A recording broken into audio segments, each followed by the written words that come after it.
my decision today is just waiting for the list of big taxpayers.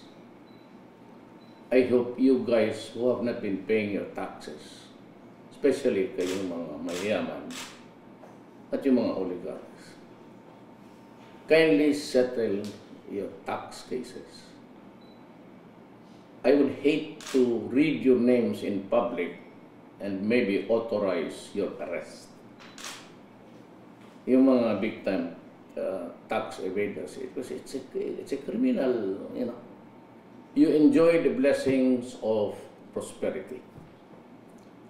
You enjoy the progressive, the progress and the progressive peripheral provinces and cities. You have the money, you get profits. But then the thing is, you don't pay your taxes.